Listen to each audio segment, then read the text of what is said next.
ಏನಕ್ಕೆ ಅಂತಂದರೆ ನಮ್ಮ ಚಾನಲಲ್ಲಿ ಒಂದು ಸ್ಟ್ರೈಕ್ ಬಂದೈತೆ. ಓಲ್ ಹಾಕ್ತವ್ರೆ, ಅದಕ್ಕೆಲ್ಲ ಓಲ್ ಹಾಕ್ಬೇಕಲ್ವಾ ಪೈಪ್ ಹಾಕೋಣಕ್ಕೆ. ಮೇಡಮ್ ಅವ್ರು ಮರಿ ಹಾಕ್ತಾ ಇದ್ದಾರೆ. ಇಲ್ಲಿ ನೋಡಿ, ಇಲ್ಲೆರಡು ಇಲ್ಲೊಂದು ಹಾಕಿದೆ. ಉಜ್ತಾ ಇದ್ದೀವಿ. ಉಜ್ಜಿಬಿಟ್ಟು ಇದ್ರ ಮೇಲೆ ಎಲ್ಲೋ ಕಲರ್ ಪೇಂಟ್ ಹೊಡೆದ್ಬಿಟ್ಟು ಅದ್ರ ಮೇಲೆ ಹೊಡಿಬೇಕು ಪ್ರೈಮರ್. ಗೈಸ್ ಇವಾಗ ಒಂದು 6 ರಿಂದ 7 ಮರಿ ಹಾಕವಳೆ. Welcome back to the channel guys and welcome to the daily vlogs. ಇವಾಗ ಸ್ಟಾರ್ಟ್ ಮಾಡಿದ್ದೀನಿ. ಇವಾಗ ಮಾಡಬಾರ್ದು ಅಂದ್ಕೊಂಡೆ. ಏನಕ್ಕೆ ಅಂತಂದರೆ ನಮ್ಮ ಚಾನಲಲ್ಲಿ ಒಂದು ಸ್ಟ್ರೈಕ್ ಬಂದೈತೆ.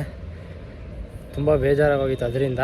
ನೆಕ್ಸ್ಟ್ ಟೈಮ್ ಏನು ಬರ್ದಿದ್ದಂಗೆ ನೋಡ್ಕೋಬೇಕು. ಆ ವಿಡಿಯೋ ನಿಜವಾಗ್ಲೂ ಸ್ಟ್ರೈಕ್ ಬರೋ ವೀಡಿಯೋನೇ ಅಲ್ಲ, ಅದಕ್ಕೆ ಸ್ಟ್ರೈಕ್ ಬಂದೈತೆ. ಏನು ಮಾಡೋಕ್ಕಾಗಲ್ಲ. ತುಂಬ ಬೇಜಾರಾಗೋಯ್ತು ನನಗಂತೂ. ಲೈಕ್ ಏನೂ ಇಲ್ಲ ವೀಡಿಯೋದಲ್ಲಿ. ಅಪ್ಲೈ ಮಾಡಿದ್ವಿ, ಅಪ್ಲೈ ಮಾಡಿರೋದು ರಿಜೆಕ್ಟ್ ಆಗಿಬಿಟ್ಟೈತೆ. ಆ ಸ್ಟ್ರೈಕ್ ಇನ್ನು ಹಂಗೆ ಉಳ್ಕೊಳ್ಳುತ್ತೆ. ಇನ್ನು 2 ಸ್ಟ್ರೈಕ್ ಐತೆ ಚಾನಲ್ಗೆ. ಸ್ಟ್ರೈಕ್ ಬಂದರೆ ಚಾನಲೇ ಹೊಟ್ಟೋಗ್ಬಿಡುತ್ತೆ. ಇವಾಗ ಹೋಗ್ದಾಗ ನೀಟಾಗಿ ನೋಡ್ಕೊಬೇಕು. ಇನ್ಯಾವುದೇ ಆ ಥರ ಕೆಲಸಗಳೇ ಮಾಡ್ಬೋದು. ಫುಲ್ ಪಾಲಿಸಿ ಎಲ್ಲ ಚೇಂಜ್ ಆಗಿಬಿಟ್ಟೈತೆ. ಬಟ್ ಅದೊಂದು ಬೇಜಾರು, ಸ್ಟ್ರೈಕ್ ಬಂದ್ಬಿಡ್ತಲ್ಲ. ಅಷ್ಟು ನೀಟಾಗಿ ಮೇಂಟೈನ್ ಮಾಡಿದೆ ಅಕೌಂಟ್ನ. ಎಂಥ ಚೈಲ್ಡ್ ಸ್ಟ್ರೈಕ್ ಅಂದರೆ ಯೂಟ್ಯೂಬರ್ಗೆ ಏನು ಹೇಳೋದಂತ ಗೊತ್ತಿಲ್ಲ. ಇವತ್ತು ಮನೇಲಿ ಸಿಂಟ್ಯಾಕ್ಸ್ ಹಾಕ್ಸ್ತಾ ಇದ್ದೀವಿ. ಸಿಂಟ್ಯಾಕ್ಸ್ ಎಲ್ಲ ಹೊಟ್ಟೋಗ್ಬಿಟ್ಟಿತ್ತು. ಸಿಂಟ್ಯಾಕ್ಸ್ ಹಾಕ್ಸ್ತಾ ಇದ್ದೀನಿ ಇವತ್ತು ಮನೇಲಿ. ಎಷ್ಟೋ ವರ್ಷಗಳಾಗ್ಬಿಟ್ಟಿದೆ, ಎಲ್ಲ ತೂತಾಗಿತ್ತು. ಇವತ್ತು ಚೇಂಜ್ ಮಾಡಿಸ್ತಾ ಇದ್ದೀವಿ.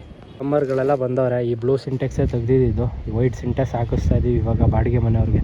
ಇದನ್ನ ಒಂದು 10 ಸರಿ ಪಂಪ್ ಮಾಡೋರು. ಇವಾಗ ಇದಾದರೆ ಇವಾಗ ಒಂದು 2-3 ಸರಿ ಕಡಿಮೆ ಆಗುತ್ತೆ. ಓಲ್ ಹಾಕ್ತವ್ರೆ, ಅದಕ್ಕೆಲ್ಲ ಓಲ್ ಹಾಕ್ಬೇಕಲ್ವಾ ಪೈಪ್ ಹಾಕೋಣಕ್ಕೆ.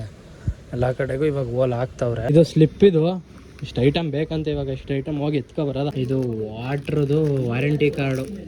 ಏನೇ ಆದ್ರೂ ಲೀಕೇಜ್ ಆದರೆ ಹೊಸದು ಕೊಡ್ತಾರೆ. ಮೈಸೂರಲ್ಲಿ ಎಲ್ಲೆಲ್ಲೂ ಸಿಗ್ನಲ್ ಹಾಕಿ ಸಾಯಿಸವ್ರೆ ಎಲ್ಲ ಕಡೆನೂ. ಸಿಗ್ನಲ್ಗಳು ಎಷ್ಟು ಕಡಿಮೆ ಆಯಿತು, ಎಲ್ಲ ಕಡೆ ಸಿಗ್ನಲ್ ಹಾಕ್ಬಿಟ್ಟೈತೆ ಇವಾಗ. ಇಷ್ಟು ಐಟಮ್ ಐತೆ. ಏನೇನು ಅನ್ನೋದೇ ಗೊತ್ತಿಲ್ಲ. ಟಿವಿ ಒಂದು ಗೊತ್ತು, ಕಲರ್ ಗೊತ್ತು. ಇದೆಲ್ಲ ಹೊಸದು ಇದೆಯಾವುದು. ಇದು ಟೆಫ್ಲಾನ್ ಟೇಪು. ಎಲ್ಲ 3 ಇಂಚ್ ಪೈಪ್ ತಗೊಂಡಿದ್ದೀನಿ. ಚಲೋ ಲೆಟ್ಸ್ ಗೋ. ಹಾಗೆಲ್ಲ ತಂದುಕೊಟ್ಟೆ. ಟ್ಯಾಂಕ್ ಫಿಕ್ಸ್ ಮಾಡ್ತಾವ್ರೆ. ಇದನ್ನ ಎತ್ತಿ ಅದ್ರ ಮೇಲಿಟ್ಟು ಸ್ವಲ್ಪ ರೆಡಿ ಮಾಡಬೇಕು. ಮತ್ತು ಇನ್ನೊಂದೇನು ಗೊತ್ತಾ, ನಮ್ಮ ಮನೇಲಿ ಪ್ರಾಬ್ಲಮ್ ಆಗಿರೋದು ಈ ಕೋತಿಗಳೆಲ್ಲ ಕಟ್ ಮಾಡಿ ನಾನೆಲ್ಲ ಕೂಯ್ದು ಎತ್ತಿ ನೋಡಿ ಎಷ್ಟು ಗ್ಯಾಪ್ ಬಂದ್ಬಿಡೈತೆ. ಇಲ್ಲೆಲ್ಲ ನೋಡಿ ಹೆಂಗಾಗೈತೆ. ಎಲ್ಲ ಒಣಗಬೇಕು. ಇದು ಲೀಕೇಜಿಂದನೇ ಆಗಿರೋದು ಇದೆಲ್ಲ ಫುಲ್ಲು. ಈ ಸೈಡು ಆಮೇಲೆ ಈ ಸೈಡು ಎಲ್ಲ ಒಣಗಿದ್ರೆ ಸರಿ ಹೋಗುತ್ತೆ. ಎಲ್ಲ ಗಿಡ ಎಲ್ಲ ಬೆಳ್ಕೊಬಿಟ್ಟಿದ್ದು. ಇವಾಗ ಸ್ವಲ್ಪ ಎತ್ತಾಕಿದ್ರು ಎಲ್ಲ ಸ್ವಲ್ಪ ಡೌನ್ ಮಾಡಬೇಕು, ಆವಾಗ ನೀಟಾಗಿ ಕೂತ್ಕೊಳ್ಳುತ್ತೆ ಇದೆಲ್ಲ. ಸಿಂಟ್ಯಾಕ್ಸ್ ಹಾಕಾಯಿತು. ಸ್ವಲ್ಪ ಬಿಸಿಲು ಜಾಸ್ತಿ ಸುಸ್ತಾಗೋಯ್ತು. ನಮ್ಮ ಮನೇಲಿ ನೀರು ಪ್ರಾಬ್ಲಮ್ ಜಾಸ್ತಿ ಆಗೋಗಿತ್ತು. ಇವಾಗ ಸಿಂಟ್ಯಾಕ್ಸ್ ಹಾಕಿದ್ಮೇಲೆ ಸರಿ ಹೋಗುತ್ತೆ. ಡಯಟ್ ಇವಾಗ ಕಂಪ್ಲೀಟ್ ಮಾಡಿದೆ. ಬಾಳೆಹಣ್ಣು ಊಟ ಮಾಡಬೇಕು. ಗಾಯ್ಸ್ ಇವತ್ತು ನಮ್ಮ ಮನೆ ಗೇಟ್ ಸ್ವಲ್ಪ ರೆಡಿ ಮಾಡವ ಅಂತ ಫುಲ್ಲು ಒಂಥರ ವಿಚಿತ್ರ ಆಗ್ಬಿಟ್ಟೈತೆ ಗೇಟು. ಉಜ್ತಾ ಇದ್ದೀವಿ. ಉಜ್ಜಿಬಿಟ್ಟು ಇದ್ರ ಮೇಲೆ ಎಲ್ಲೋ ಕಲರ್ ಪೇಂಟ್ ಹೊಡೆದ್ಬಿಟ್ಟು ಅದ್ರ ಮೇಲೆ ಹೊಡಿಬೇಕು ಪ್ರೈಮರ್. ಹೊಡೆದಾದ್ಮೇಲೆ ಹೆಂಗಾಗ್ಬಿಟ್ಟೈತೆ ನೋಡಿ ಗೇಟು. ಇದೊಂದಕ್ಕೋಸ್ಕರ ಯಾರು ಪೇಂಟರ್ ಕಳಿಸ್ತಾರೆ. ನೀನು ಮನೆಗೆ ಹೋಯ್ತೀನಿ ಅಂತ ಹಿಂಸೆ ಇಡ್ತಾವನೆ ನನಗೆ.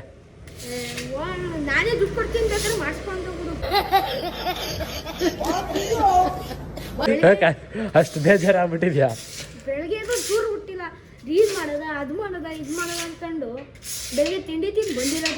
ನಾನು ಊರಿಂದ ನಮ್ಮ ಗೋಲ್ಡನ್ ರಿಟ್ರೀವರ್ ತಂದಿದ್ದೆ. ನಂದು ಒಂದು ಸ್ಪೆಷಲ್ ಡೇ ಇವತ್ತು. ಅದು ತೆನೆ ಆಗಿತ್ತೋ ಇಲ್ವಾ ಅಂತ ಗೊತ್ತಿರಲಿಲ್ಲ ಕರೆಕ್ಟಾಗಿ. ಮರಿ ಹಾಕಿದೆ. ಮೇಡಮ್ ಅವ್ರು ಮರಿ ಹಾಕ್ತಾ ಇದ್ದಾರೆ. ಇಲ್ಲಿ ನೋಡಿ, ಇಲ್ಲೆರಡು ಇಲ್ಲೊಂದು ಹಾಕಿದೆ. ಆ ಸೈಡ್ ಅಲ್ಲೆರಡಿದೆ. ಯಾಕೆ ನನಗೆ ಬೊಗಳುತ್ತೀಯಾ? ನಾನೇನು ಮಾಡಿದೆ ನಿನ್ಗೆ ಹೇಳು? ನಾನೇನು ಮಾಡಿದೆ? ಅವಳು ಯಾಕೋ ಸ್ವಲ್ಪ ರ್ಯಾಶ್ ಆಗಿದ್ದಾಳೆ. ಮರಿ ಹಾಕೊಳ್ಳಲ್ಲ ಒಂದು ಸ್ವಲ್ಪ ಹೊತ್ತು. ಆಯ್ತು ಹಾಕೋಕಂತ ಹಾಕು. ನಾನು ಬರೋಲ್ಲ ಹತ್ರಕ್ಕೆ. ಹಾಕಪ್ಪ. ಆಯ್ತು, ದೂರ ಹೋಗ್ತೀನಿ. ಹಾಕು. ಇಲ್ಲಿ ನೋಡಿ ಗೈಸ್, ಇಲ್ಲೆರಡು ಹಾಕೈತೆ ನೋಡಿ. ಇಲ್ಲೆರಡು ಹಾಕೈತೆ, ಅಲ್ಲೆರಡು ಹಾಕೈತೆ. ಇಂಥ ಟೈಮಲ್ಲಿ ಒಂದೊಂದು ಮರಿಗಳು ರ್ಯಾಶ್ ಆಗಿಬಿಡ್ತದೆ. ಅಂದರೆ ಮುಟ್ಟಿಸೋಕೆ ಬಿಡಲ್ಲ. ಅವಳೇ ಚೆನ್ನಾಗಿ ಮರಿ ಹಾಕ್ತಾವಳೆ. ಏನೂ ಪ್ರಾಬ್ಲಮ್ ಇಲ್ಲ ನನ್ನ ಪ್ರಕಾರ. ಮರಿ ಹಾಕಲಿ, ಆಮೇಲೆ ಚೆನ್ನಾಗಿ ನೋಡ್ಕೋತಾಳೆ ಅನ್ನೋದೊಂದು ನಂಬಿಕೆ. ನೆನ್ನೆ ಫುಲ್ಲು ಟ್ರೈ ಮಾಡ್ತಾಯಿದ್ಲು ಅಂದ್ಕೊಳ್ಳಿ. ಎಲ್ಲ ಕಡೆ ಒದ್ದಾಡ್ತಾಯಿದ್ಲು ಮರಿ ಹಾಕೋಕ್ಕೆ. ಇವತ್ತು ಮರಿ ಹಾಕೋಳು. ಅದಕ್ಕೆ ಬೇಡ, ಮರಿಗಳ ಮೇಲೆ ಜಾಗ ಬಿಡು. ಹಾಕ್ತಾಳೆ ನನ್ನ ಪ್ರಕಾರ. ಅವಳಿಗೇನು ಹೆಲ್ಪ್ ಏನು ಬೇಕಾಗಿಲ್ಲ. ಆದರೆ ಒಂದೇನು ಅಂದ್ರೆ ಅದಕ್ಕೆ ಬಿಡ್ತಾಳೆ ಅಂತ. ಬಾ ತಂದಿದ್ದೀನಿ ಕೊಡೋಣ ಅಂತ. ಸ್ವಲ್ಪ ರ್ಯಾಶಗಳು ಕಚ್ಚಿಬಿಟ್ರೆ ಅಂತ ಭಯ. ಆ ಟೈಮಲ್ಲಿ ರ್ಯಾಶ್ ಆಗಿಬಿಡ್ತು. ನನ್ನ ಇವಳು ರ್ಯಾಶ್ ಆಗಿಬಿಟ್ಟಾಳೆ. ಒಂದು ಸ್ವಲ್ಪ ಹೊತ್ತು ಆಮೇಲೆ ಸರಿ ಹೋಯ್ತಾಳೆ ನನ್ನ ಪ್ರಕಾರ. ತಗೊಂಡ ನೋಡಿ ಹೆಂಗೆ ಊರು ಅಂತಾಳೆ. ಇಲ್ಲಿ ಇಲ್ಲಿಡ್ತೀನಿ ಕಂದ. ತಗೋ ತಿನ್ನು. ಆಯ್ತು ಮುಟ್ಟಲ್ಲ. ಕುರ್ಪಾಕಿದ್ರೆ ಡಾಕ್ಟರ್ ಸ್ಟಿಚ್ ಹಾಕಕ್ಕೆ ಜಾಗ ಇರಬಾರ್ದು, ಗೊತ್ತಾಯ್ತೇನೋ ನಿನ್ನ. ಇವಾಗ ಒಂದು 4 ಮರಿ ಹಾಕವಳೆ. ಇನ್ನೊಂದು 2-3 ಹಾಕ್ಬೋದೇನೋ. ಇವಳು ಒಳ್ಳೆ ಮೂಡಲ್ಲಿಲ್ಲ. ಮೇಡಮ್ ಅವರು ಫಸ್ಟ್ ಟೈಮ್ ಮರಿ ಹಾಕ್ತಾರದಲ್ವ, ಸ್ವಲ್ಪ ರ್ಯಾಶ್ ಆಗಿಬಿಟ್ಟವ್ರೆ. ಆಯಿತು, ದೂರ ಹೋಯ್ತೀನಿ. ನೀನು ಹಾಕು, ಆರಾಮಾಗಿ ಹಾಕು. ಆದರೆ ಹಾಲು ಕುಡಿಸು ಕರೆಕ್ಟಾಗಿ. ಅವಳಿಗೆ ಏನು ಗೊತ್ತಾ ಒಂದು ಭಯ ನನಗೆ, ಅದ್ರ ಮೇಲೆ ಬಿದ್ದುಬಿಟ್ರೆ ಅಂತ ಅಷ್ಟೇ. ಗಾಯ್ಸ್ ಇವಾಗ ಒಂದು 6ರಿಂದ 7 ಮರಿ ಹಾಕವಳೆ, ಅದಕ್ಕೆ ಬಿಟ್ಬಿಟ್ಟಿದ್ದೀನಿ. ಹತ್ರಕ್ಕೆ ಹೋಗ್ತಲ್ಲ, ಅವಳೆಲ್ಲ ಚೆನ್ನಾಗಿ ಡೆಲಿವರಿ ಮಾಡವಳೆ, ಏನು ಹೆಲ್ಪ್ ಬೇಕಾಗಿಲ್ಲ. ಅನ್ನೋ ನಾಯಿಗಳ್ಗೆ ಅದೇ ಬರುತ್ತೆ, ಹಾಲು ಕುಡಿಸ್ತಾಳೆ ಎಲ್ಲ ಮರಿಗಳಿಗೂ. ಇವಾಗ ಒಂದು 2-3 ದಿವಸ ಬಿಡಲ್ಲ ಹತ್ರಕ್ಕೆ ಪಕ್ಕ. ಇವಾಗ ಎದ್ದು ಸ್ನಾನ ಮಾಡಿದೆ, ಬೋನ್ ಒಳಗೆ ಇಲಿ ಸಿಕ್ಕೈತೆ. ನಾವು ಇಲಿಗಳನ್ನೆಲ್ಲ ಸಾಯಿಸಲ್ಲ, ತಗೊಂಡಾಗ ಸೀಟ್ ಬಿಟ್ಬಿಟ್ಟು ಬರೋದ.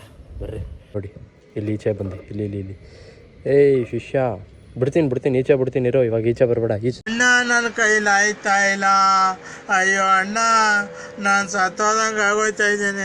ಹೋಗ್ಬಿಡ್ತೀನಿ ಸರ್ ಅಂದರ್ ಜರ. ಇಲ್ಲಿ ಕಾರ್ ಎತ್ಗಳು ಬಿಟ್ಟವ್ರೆ, ಇಲ್ಲೇ ಬಿಡವ ಇಲ್ಲಿನ ಜರರೇ.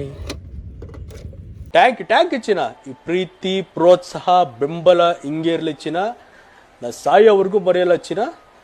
ಥ್ಯಾಂಕ್ ಯು ಚಿನ್ನ, ಥ್ಯಾಂಕ್ ಯು. ವರ್ಡ್ ಪಾಪ ಯಾಕೆ ಸಾಯಿಸೋದು, ಹೋಯ್ತದೆಲ್ಲೋ. ಎತ್ತುಗಳು ನೋಡಿ ಹೆಂಗೈತೆ ಈ ಸೈಡ್. ಹಾಕ್ಬೇಕು ಗೈಸ್, ಒಂದು ಜೋಡಿ ಸಾಕಬೇಕು, ದುಡ್ಡು ಬರಲಿ ಸಾಕದ, ಎಲ್ಲ ಶೋಕಿ ಮಾಡಲ್ಲ. ಒಂದು ಸ್ಯಾಡ್ ನ್ಯೂಸು, ಬೇಜಾರಾಗ್ತೈತೆ ನನಗೆ. ಒಂದು ಮರಿ ಸತ್ತೋಗ್ಬಿಟ್ಟಿದೆ. ಇನ್ನೊಂದೇನಂದ್ರೆ ಅವಳು ಎತ್ಕೊಳಕ್ಕೆ ಬಿಡ್ದಲ್ಲ, ಫುಲ್ ರ್ಯಾಶ್ ಆಗ್ಬಿಟ್ಟವಳೆ. ಇದನ್ನ ಅದು ಹೆಂಗೆ ಕಷ್ಟಪಟ್ಟು ಎತ್ಕೊಂಡೆ ಗೊತ್ತಾ, ಒಂದು 20 ನಿಮಿಷ ಆಯಿತು ಈ ಮರಿನ ಎಳ್ಕೊಳಕ್ಕೆ. ಕಡ್ಡಿಲಿ ಎಳ್ಕೊಂಡಿದ್ದು ಇದನ್ನ, ಫುಲ್ ರ್ಯಾಶ್ ಆಗ್ಬಿಟ್ರವಳು, ಕಚ್ಚೋಕೆ ಬರ್ತಾವಳೆ. ಹಳ್ಳ ತೆಗಿತಾ ಇದ್ದೀನಿ, ಇನ್ನೊಂಚೂರು ತೆಗೆದ್ರೆ ಸಾಕು. ಮರಿ ಅಲ್ವಾ, ಜಾಸ್ತಿ ಬೇಡ, ಇನ್ನೊಂಚೂರು ತೆಗಿಬೇಕು. Rest in peace brother. ಬೇಜಾರು ಏನು ಅಂದರೆ, ಅದು ನೋಡ್ಕೊಳಕ್ಕೆ ಬಿಟ್ಟಿದ್ರೆ ಈ ಮರಿ ಬದುಕಿರೋದೇನೋ. ತುಳಿದು ಸತ್ತೋಗೈತೋ ಹೆಂಗೋ ಗೊತ್ತಿಲ್ಲ, ಅದು ಹತ್ರಕ್ಕೆ ಹೋಗೋಕ್ಕೆ ಬಿಡ್ತಲ್ಲ, ಅಷ್ಟು ರ್ಯಾಶ್ ಆಗಿಬಿಟ್ಟೈತೆ ಅದು. ಇವಾಗ 6 ಮರಿ ಐತೆ ಗೈಸ್. ಏನೋ ಒಂದು ಟ್ರೈ ಮಾಡಿದ್ದೀನಿ, 3 ದಿನದಿಂದ ವ್ಲಾಗ್ ಮಾಡಿದ್ದೀನಿ. ಚಲೋ, ಈ ವಿಡಿಯೋನ ಇಲ್ಲಿಗೆ ಎಂಡ್ ಮಾಡ್ತಾಯಿದ್ದೀನಿ. ಹೀಗೆ ಮುಂದೆ ಮಾಡ್ತಾ ಹೋಗೋಣ, ಇನ್ನೂ ಒಳ್ಳೊಳ್ಳೆ ಕಂಟೆಂಟ್ ಕೊಡ್ತೀನಿ. ಆ್ಯಂಡ್ ಚಲೋ, ಈ ವಿಡಿಯೋನ ಇಲ್ಲಿಗೆ ಎಂಡ್ ಮಾಡ್ತಾಯಿದ್ದೀನಿ. Meet in the next vlog. Till then, peace out.